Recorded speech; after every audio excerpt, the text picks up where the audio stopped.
Hello. Today I'm going to be reading my favorite book, given this moment in time.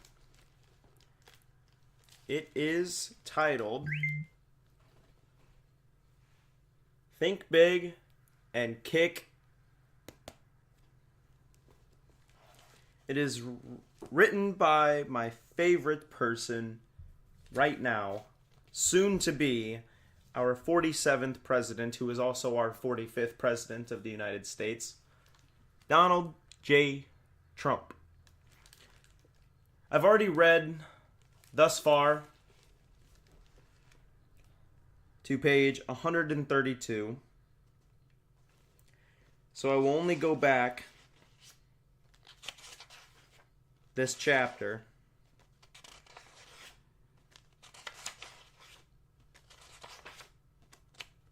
I think it's chapter 3.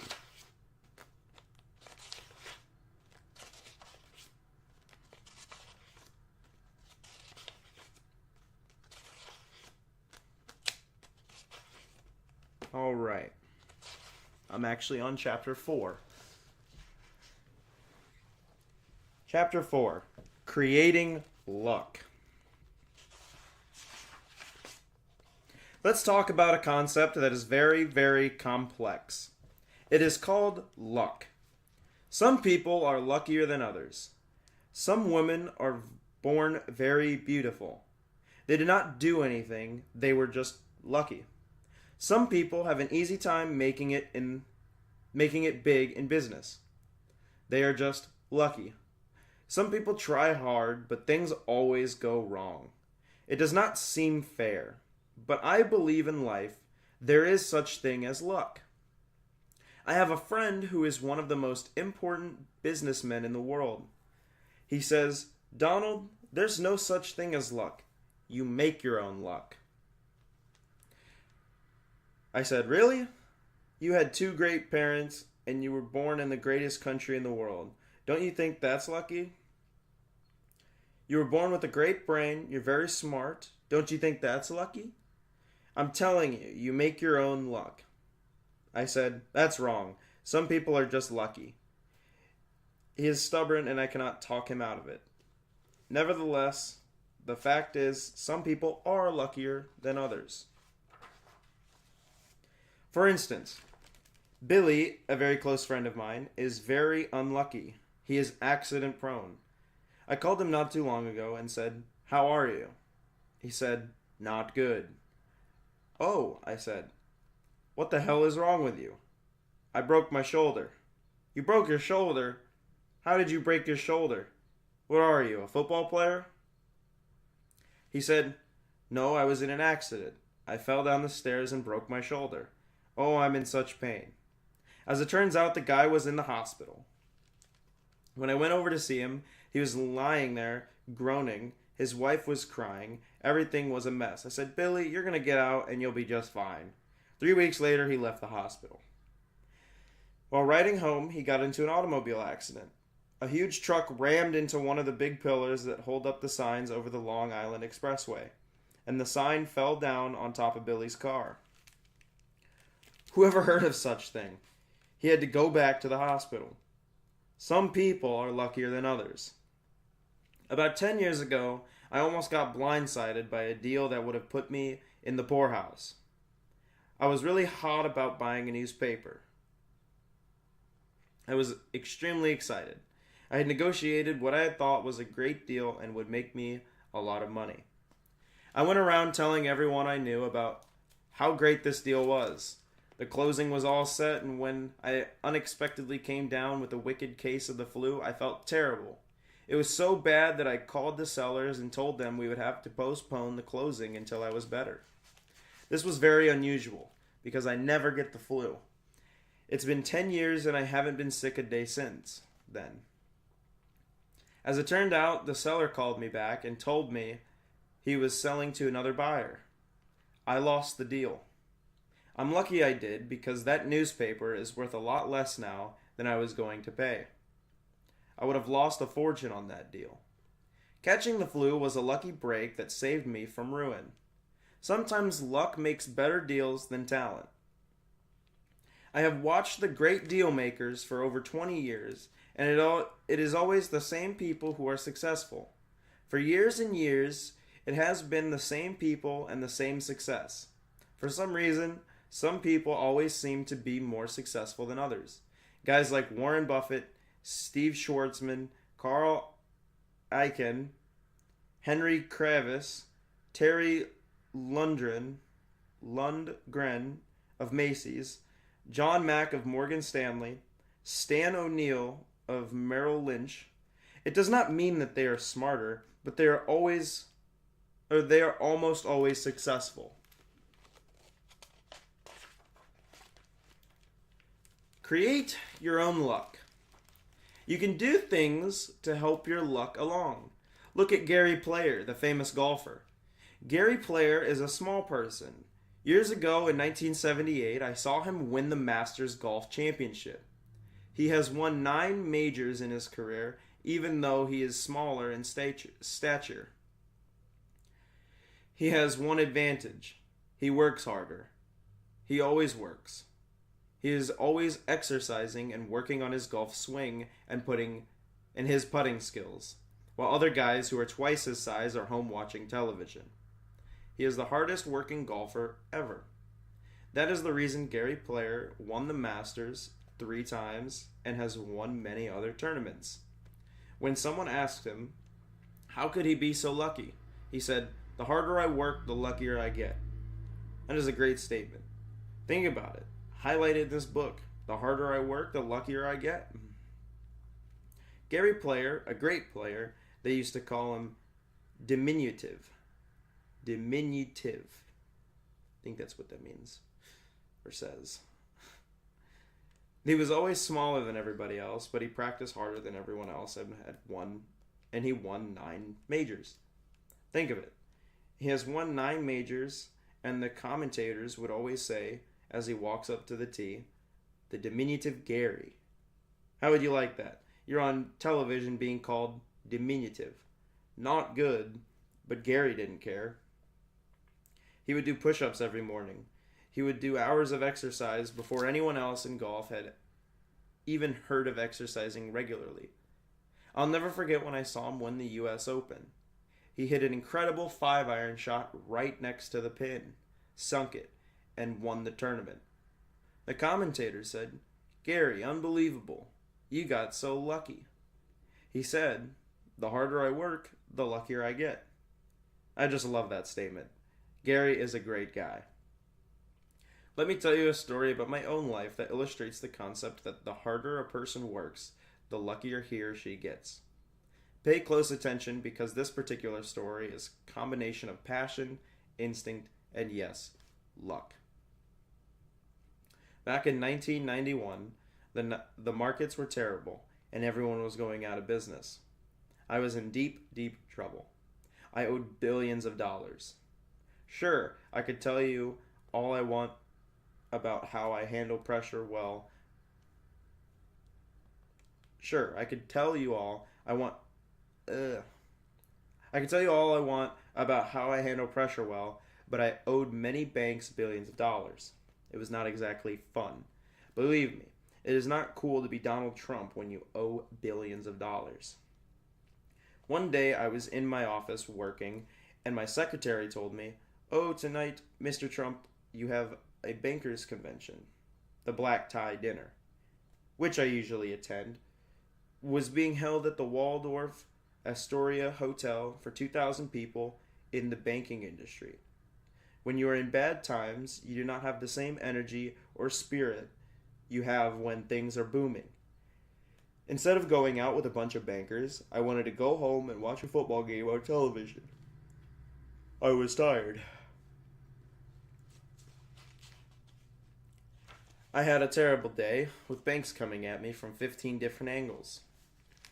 There was one bank in particular that was worse than any of the others. The guy in charge of collecting the loans was mean and nasty. He was putting everybody out of business. He forced 37 real estate people in New York City into bankruptcy by calling in their loans. I owed him around $149 million, which was one of my smaller loans, and I was on his list. Usually, you can work things out with banks. This guy wanted 100% of his money right now. This guy was an animal. He wanted to destroy me. I did not want to be with the bankers because when you owe them money, they hate you. Who wants to go to a dinner where every guy in the room wants to clobber you? All the bankers to whom I owed money would be there.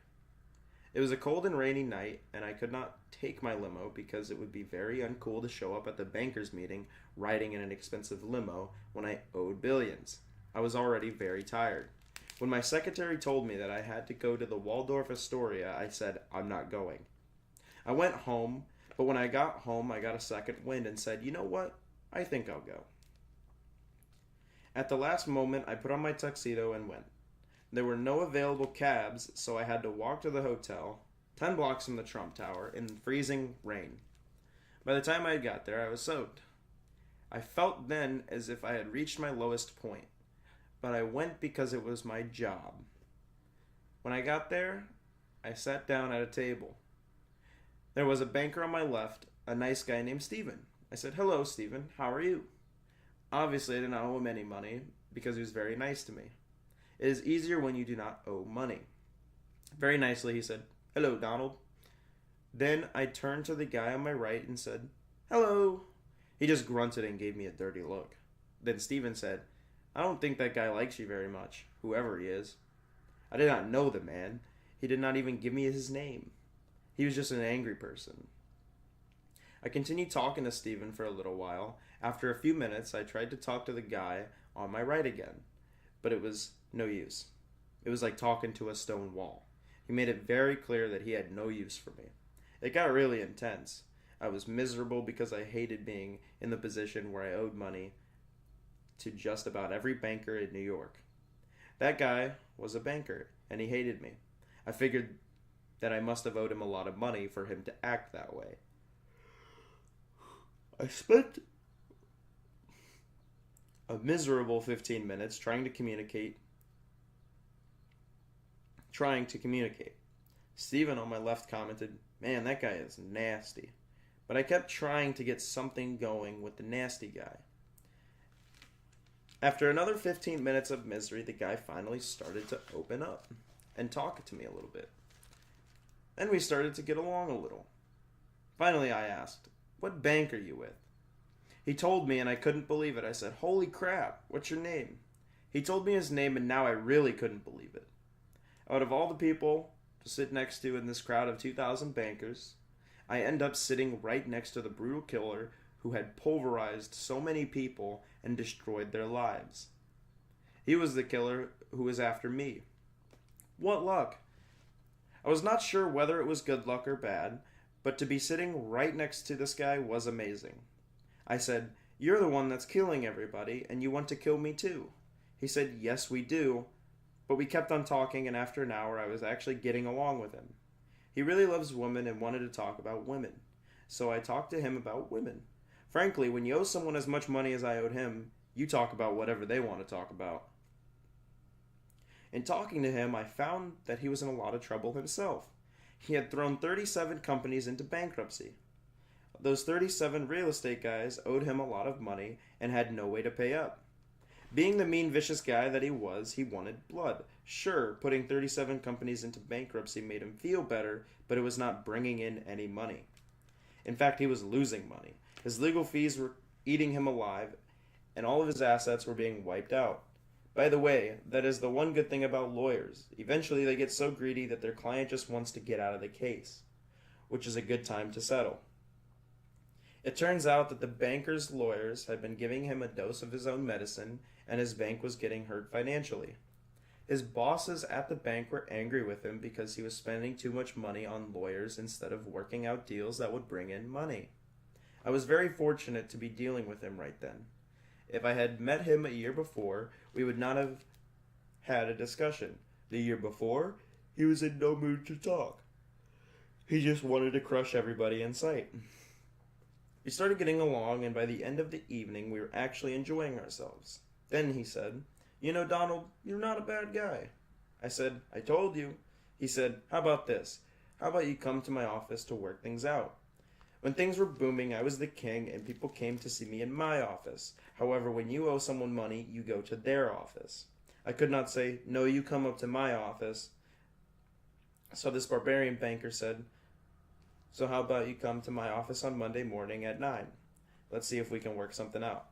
I said, "I love that." Monday morning, I went into his office, and in 5 minutes, we had worked out a great deal. That is why I believe in the Gary Player statement: the harder I work, the luckier I get. I did not want to go out that night. I wanted to stay home.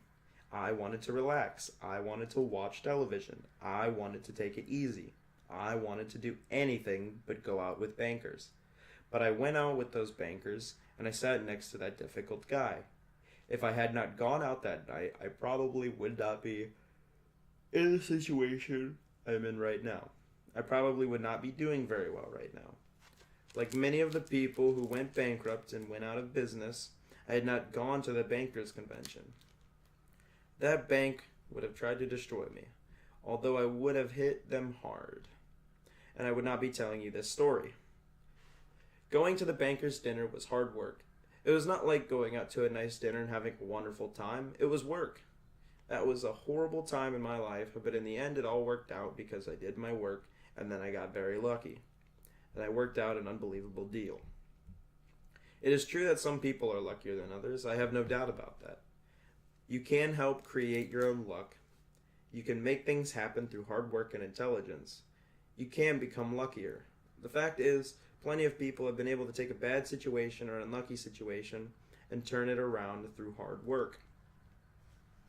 I started building mixed-use hotel condominiums in New York City. The strategy had been very successful for me. When I built the Trump International Hotel and Tower in Las Vegas, I knew Las Vegas was a hot market, but I was surprised when the tower sold out before it was even built. I had great luck and perfect timing with that project. I also met another great friend on that deal, Phil Ruffin, a guy who has made a fortune and truly has great instincts. Luck does not come around often, so when it does, be sure to take full advantage of it, even if it means working very hard. When luck is on your side, it is not the time to be modest or timid. It is the time to go for the biggest success you can possibly achieve. That is the true meaning of thinking big. Good luck happens when opportunity meets preparation. The past few years of my life have been very active, to put it mildly. The pace has escalated to enormous proportions. I love it that way. It is extremely demanding, but also very fulfilling and exciting. I am no stranger to working hard. I have done it all my life. As a result, I have become accustomed to expecting success in everything I do. Some people call me lucky, but I know better. Like Gary Player said, work has a lot to do with it. A lot of people look at successful people and do not see anything but the end result. They do not see all the work that went into getting there. Then they attribute all that success to luck. I look at it this way. I say, sure, they were lucky. They were lucky enough to have the brains to work hard. For example, when The Apprentice became a big hit, everybody thought I was lucky, but I had over 30 years of experience to draw from those boardroom scenes. I come across as someone who knows what he is doing because I have been there myself. The Apprentice gives people a real taste of being inside a high-stakes New York corporation, which appeals to many people. Being on television was new to me, but the rest was not particularly new. Business is business, whether it is being filmed or not. I have written a lot of books, and lately it seems like I am always writing a book. I spend up to 7 or 8 months putting together notes, collecting articles, and dictating stories and ideas before I even start writing. Then there is writing and editing. The whole endeavor of creating a finished manuscript takes a lot of time, patience, and persistence. But when I see the first printed copies come off the press, I feel a wave of satisfaction at a job well done. Readers never see all the sweat and muscle that goes into a book, but books do not just appear out of nowhere. While I was in the process of writing one of my books, I became interested in the origins of the new give me attitude that seems to be sweeping across the country. I believe it started in the late 80s with the emergence of instant gratification ethic of the me generation. Young people graduated from college expecting to be instantly successful. That mentality continued into the 90s, spurred by the tech bubble and the booming stock market.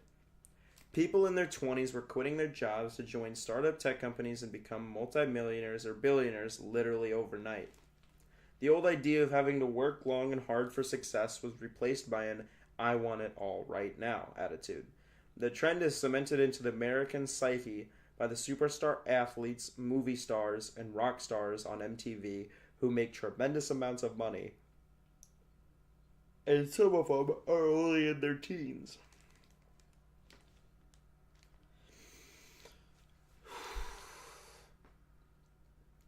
Now, everyone thinks that they should have what those very few people have. The general public is bombarded by media stories of easy success and thinks it should happen that way for them. 2. The reality is that this kind of success is rare and happens to only a few people, and it almost never happens overnight. Not everybody can be Sergey Brin or Jerry Yang, the founders of Yahoo. The media has a distorted reality so that people who have to struggle or work for long years to be successful are left with that strange feeling of somehow that they're being left out. They feel that the world owes them something. In real life, it does not work that way. There are no guarantees that anyone will be rich and successful. Nobody owes you anything. You need to get down to earth and realize that you have to pave your own way to success by working hard and being diligent. There is no other way. Sure, luck plays some part in the scheme of things, no question, but you cannot control luck. All you can do is look at what you have going for you and use it to the max. Ignore what you lack. If you dwell on the negative, it is all over for you. Luck will not have a chance to show up in your life. Remember, many people have made it big in spite of their weaknesses. It is very important to know what you want for yourself, not what other people want for you. Make your own decisions on what is best for you. Do not be afraid to take chances. Keeping your nose to the grindstone does not mean that you should let yourself get stale. Be open to new ideas and willing to try new things. What if I had said, I don't want my name out there, when asked if I would add the Trump trademark to products other than my buildings? I was presented with various opportunities to lend my name to many products, and because I was willing to try new things, the Trump name is on the highest quality suits, ties, shirts, vodkas, steaks, and so on. I was proud to get behind all of these products, and they are successful. If I were not willing to try something new, these things would not exist. When I was presented with the opportunity to build my first golf course, I had to think it over carefully. It was an exciting opportunity to build something I had never built before. It was a chance to flex my muscles and create something new that was both functional and awe-inspiring. I hesitated because it was a new territory for me and I had a lot to learn. I decided to go ahead with it. Some people asked me why I was bothering to get involved with building golf courses. I did not need the work or the money. I had plenty of other ventures to work on that I knew I could and would not have to take the trouble to learn anything new. At this time in my life, I have the luxury of working on whatever I want. So I decided to work on golf courses because I love to play golf and I wanted to create spectacular courses to play on. I did not need to do it, but I wanted to do it. To me, that was a great reason. As it turned out, I had a great time working on golf courses, and it has been very profitable for me as well. It would have never happened if I were not open to the new experiences. I had the same experience when I started The Apprentice. I knew nothing about television except for that some reason shows like Larry King, Bill O'Reilly, and many others always got high ratings when they put me on. A big point. It was completely new terrain for me, but I was willing to give it a try. I immersed myself in it and discovered that I really enjoyed finding interesting ways to make the show more exciting and appealing to viewers. Look what happened. I never expected it at the start, but I ended up being the star of a monster show on TV. The Apprentice went from nothing to a big success with 41.5 million people watching the finale. The Apprentice was a tremendous hit. Why? Because I took a chance on something brand new. In reality, it was not a big risk. I did not risk my entire fortune on it. Some very smart people had told me that if it failed, it would be a tremendous blow to my image. I said, my image is so freaking bad, what the hell difference does it make? I can't emphasize enough how important it is to take chances on something new. Recently, my friend Vince McMahon invited me to take part in a huge WWE WrestleMania event called the Battle of the Billionaires. While I like to watch wrestling, never actually considered participating. It was totally out of character for me. I said, what the hell? Why don't I give it a try? What do I have to lose? So I took a chance and told Vince I would do it. Vince McMahon is an amazing guy, and he puts on an unbelievable show. A record 82,000 people filled the football stadium where the Detroit Lions play to see the Battle of the Billionaires.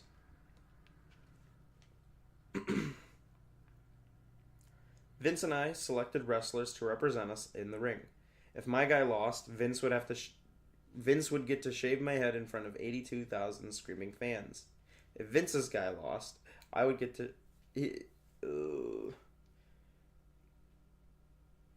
Vince would get to shave my head in front of 82,000 screaming fans. If Vince's guy lost, I would get to shave his head. Vince chose a 400-pound Samoan named Umaga. I chose Bobby Lashley, who is 310 pounds of solid muscle. It was a great fight, and the two wrestlers really went at it.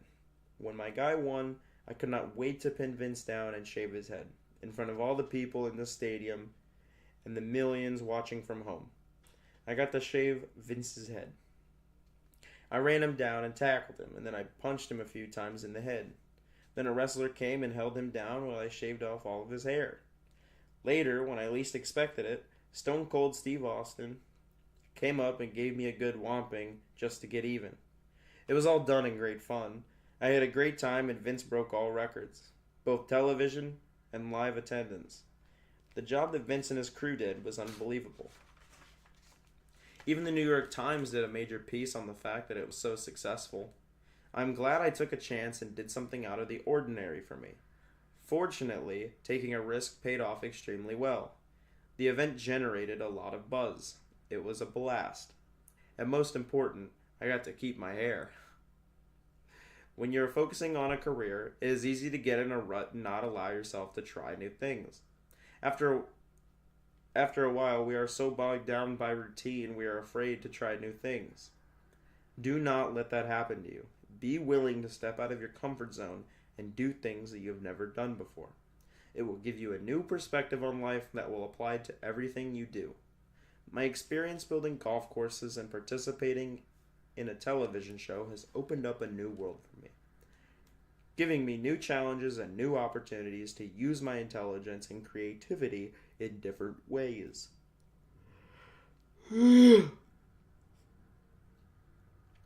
Always remain open to new ideas, information, and opportunities. Do not close your mind to new things, thinking that you know everything you need to know. The world is rapidly changing, and you must keep on top of things if you want to succeed. It is just plain stupid to put on blinders when faced with new discoveries and opportunities. When I started in business, I was successful primarily because I was alert to new ideas and hidden opportunities. Being alert and open is how I found my best deals and made the most money. If I had closed my eyes to what was going on around me, I would have never have made it. I would have been finished before I began. Do not make that mistake. Every business has surprises, hidden dangers beneath the surface, and little known opportunities that can lead to a huge success. I start each day very early in the morning by reading newspapers. I do not read with any particular goal in mind, except to satisfy my thirst for knowledge. I read widely on many topics, not just about business, but for the fun of learning interesting new things. It is a terrific way to start the day. When I learn, it makes me feel great, alive, and excited. It makes me want to learn more. As a result, I am never bored, which is which I think is a big reason for my success. Develop positive stamina. Another thing you can do is think positively and expect the best. My positive attitude has brought me a lot of luck. In the very beginning of my career, when I was trying to buy the huge abandoned Penn Central rail yard in Manhattan's West Side, I was new to the city. I had no money, no employees, and no contacts. The city was in the middle of a financial crisis, but I was very optimistic and enthusiastic. Because I was so young, I could not sell the banks on my experience or my accomplishments, so I sold them on my enthusiasm. It is important to think positively. Negative thinking, especially about yourself and about your prospects for success, will kill your focus and destroy any chance you have of being successful. I play golf, and I have noticed that the best golfers are the ones that have the greatest ability to think positively. It is not about how far or how straight you can hit the ball. Golf is not really a physical game, it is a mental game. The best golfers are mentally tough. Golf is designed to test your mental toughness in the most adverse situations. Trees, roughs, sand traps, bunkers, water hazards, and dog legs are there to intimidate you and make you lose your mental concentration. So learn how to manage your mind. Do not let a situation lure you into thinking negatively. Sometimes you will fail, but you will learn for the next time. Every time a negative thought comes at you, zap it, replace it with a positive thought. That takes energy, but the result will be stamina, positive stamina, a necessary ingredient for success. Do not give in to anger. Many people think I am an angry guy, but it's not true. I am tough and I am demanding, but I never lose it. Sure, you have to be tough, but out of control anger is not toughness, it is weakness. It destroys your focus on your goals and ruins your concentration. When I feel angry, instead of letting it out, I channel that energy into activities. I work harder, concentrate more, or bolster my will and resolve in overcoming a difficult problem. Instead of just losing my temper, sometimes I use anger in a controlled way to make a point when I am negotiating. In those situations, I am using anger for an effect to further my goals. Using anger constructively is another form of mental toughness that you need to succeed. If you are tempted to blow off steam, you should put that steam into getting the things you want. Positive thinking is not merely wishful thinking. It is all about incorporating a sense of optimism into everything you do while also acknowledging the negative. Former British Prime Minister Winston Churchill had this kind of optimism even though he had faced a major challenge to England's very survival. President Ronald Reagan, too. The fuck was that? Oh my god. Thanks, Quickstar.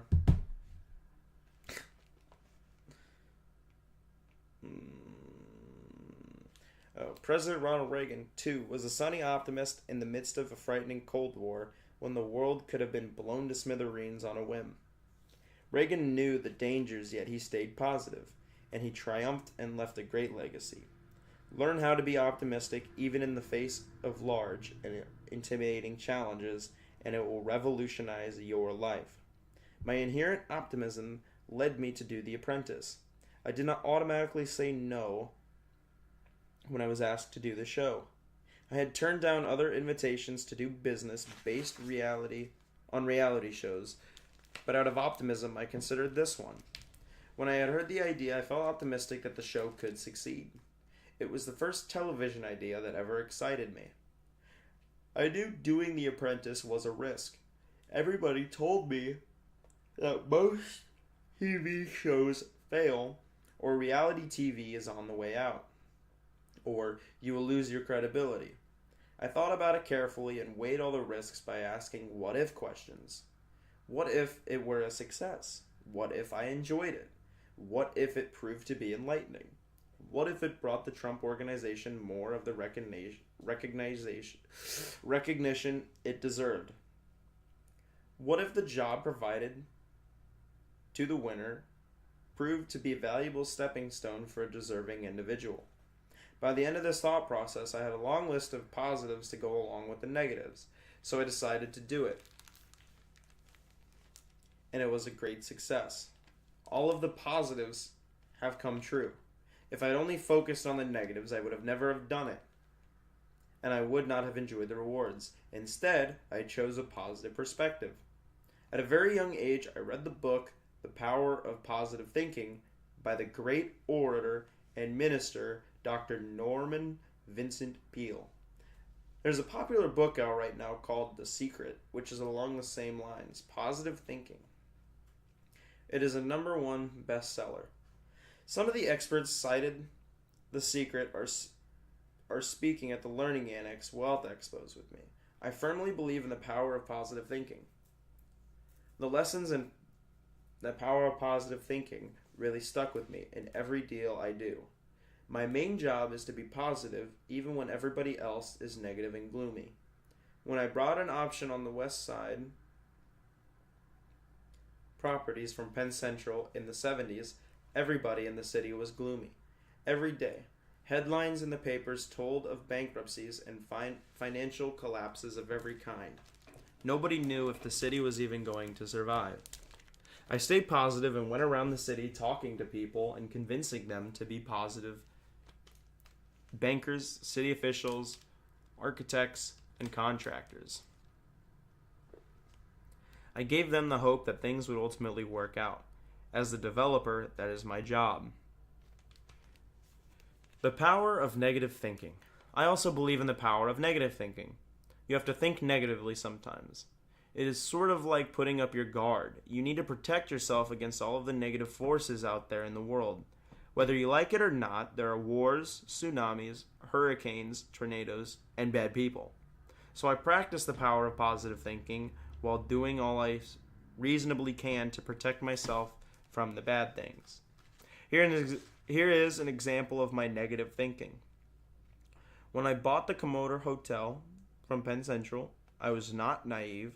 I knew there were risks. If I failed, the deal would bury me. From the very beginning, I tried to keep my risks and my financial exposure to a minimum. I was not such a positive thinker that I opened myself up to unnecessary dangers. I kept everybody who was involved in making the deal, the bankers, Penn Central, and the city, believing that I was the best chance they had to renovate the old dilapidated building and revitalize the entire neighborhood without my having to risk any hard cash. Finally, we arrived at a deal in which I had got an exclusive option to purchase the property for $10 million subject to the city, granting me a tax abatement and me finding financing and a management company to run the hotel. The price of the option was $250,000. I did not have $250,000 that I wanted to risk on this deal.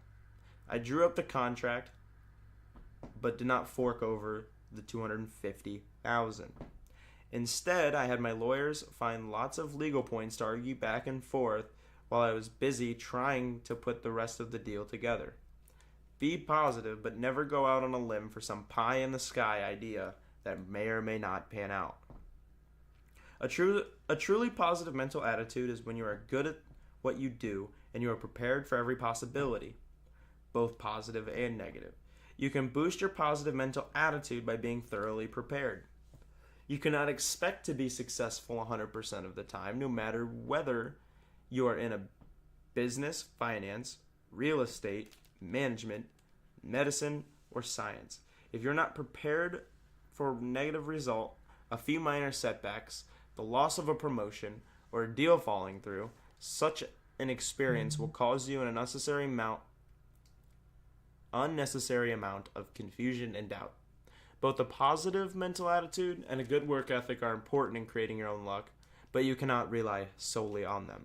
The real life truth is that deals do not always close. You do not always land that new account. You do not always win the lawsuit. You do not always get the promotion. Your patients do not always recover. And the people you deal with are not always honest. There are always circumstances beyond your control. The only way to guard against having your confidence shattered is to come to grips with the stark reality that negative things can and do happen.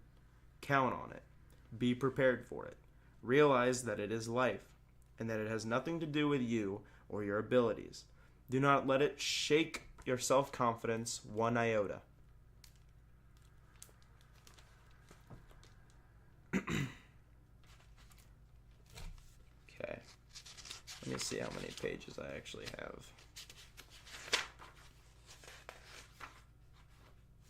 Oh, shoot, I've only got 3 pages. Well, 6 pages. Perfect. Sanker's take. In 1982, an amazing stroke of luck pushed the Learning Annex into the big time real fast. On Thursday, March 11, 1982, I discovered that the Learning Annex had enrolled our 100,000th student. I wanted to celebrate this momentous event by throwing 10,000 $1 bills off the top of the Empire State Building. It was my way of giving back to the community and getting some much needed publicity. Despite being severely undercapitalized, I decided to take a big chance.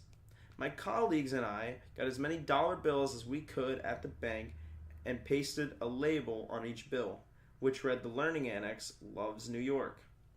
Then we told all the news media and the TV stations about our plan to throw $10,000 off the Empire State Building starting at 1 p.m.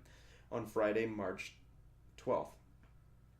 They loved this story and alerted all of New York about this incredible way to get some free money. It caught everyone's attention, so that Thursday afternoon we stuffed the 10,000 $1 bills into huge clear garbage bags, and the next day we trekked over to the Empire State Building to pass out all the loot. The city had blocked off 34th Street, and thousands of people showed up to collect their money along with television crews, reporters, photographers, and a squadron of cops to keep order.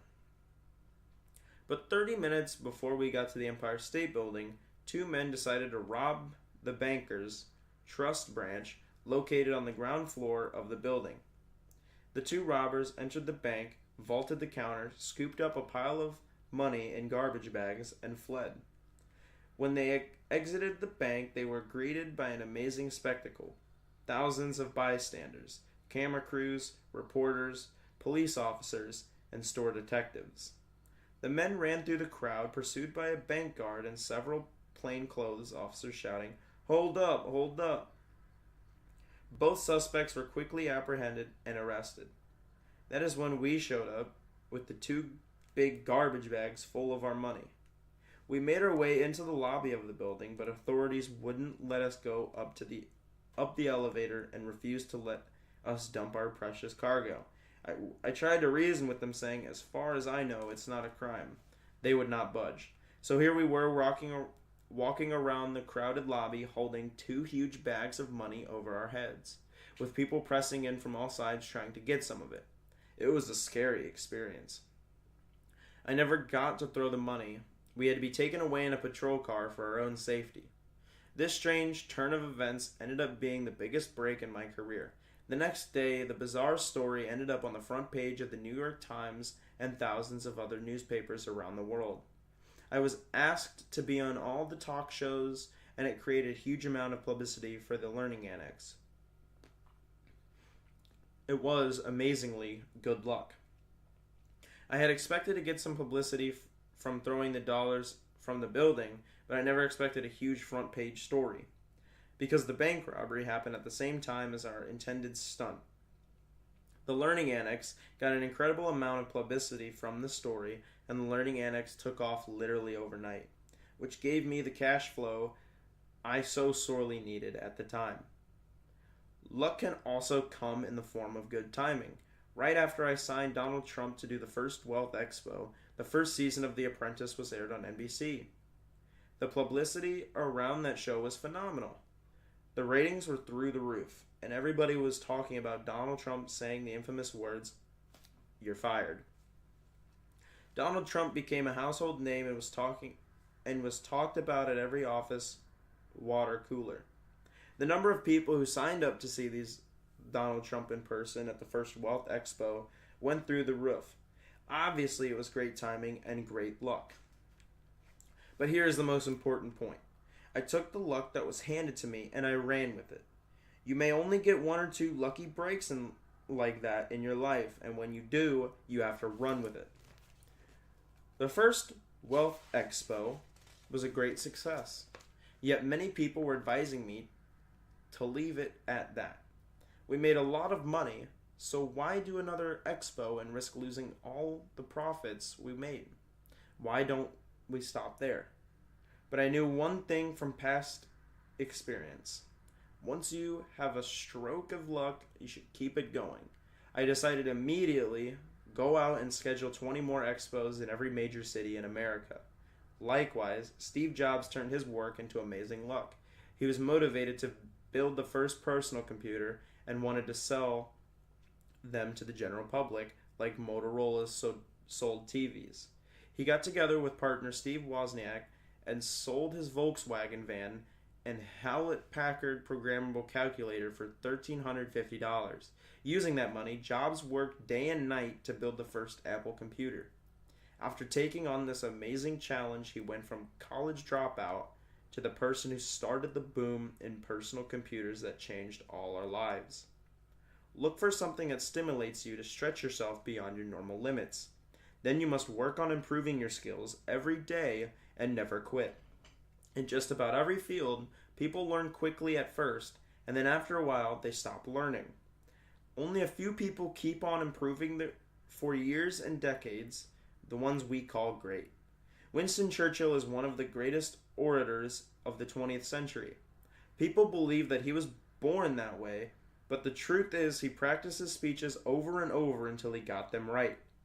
Bobby Fischer became a chess grandmaster at age 16. A child prodigy? Hardly. Fischer practiced intensively for 9 years before winning his title. Tiger Woods became the youngest winner ever of the U.S. Amateur Championship at age 18. He practiced for a solid 15 years to get there. Use your work as practice. Always try to improve on the performance. Do not be satisfied to simply get the job done. Aim to improve. If you're a web designer, with every job you do, be more creative. If you write financial reports, strive to top yourself by doing better research, analysis, and presentation with each project. It is the same for engineers, accountants, management consultants, lawyers, teachers, physicians, psychologists, inventors, poets, musicians, builders, and entrepreneurs. All of it. Use your work to better yourself. You will get recognized. Make every day extraordinary, no matter what your job is. Work is hard enough without putting forth extra effort. Most people do their jobs on remote control. It is just work. But if you tried every day to take pride in your job and become better and better at it, eventually you will become great and get noticed. Then everyone will say you had good luck. To sum it up, some people are born luckier than others. It's true. Lucky people are born with wealthy parents, good schooling opportunities, and powerful connections that give them an advantage over the rest of us. Most of the super successful people I know worked hard to create their own luck. Remember, the harder I work, the luckier I get. One day, in my darkest hour, I went to the banker's dinner in Manhattan. That one event changed the course of my life. If I had not gone to that dinner, I may not be writing this book. I hated to go to that dinner with bankers. I went because it was my job to go there. It was work. Horrible, hard work. but I worked hard and I got lucky. That is why I am here today. You can make your luck happen through hard work and intelligence. Sure, bad things can and do happen. Be prepared for the worst. But if you work hard and are smart, luck comes your way when you least expect it. And with that, I think I am at a great stopping point because we are getting to the 5th chapter. I will save that for the next live. We get to learn about the fear factor tomorrow. Oh boy, the fear factor. It's almost as if I want to keep reading, but must stop myself because I've got laundry to do.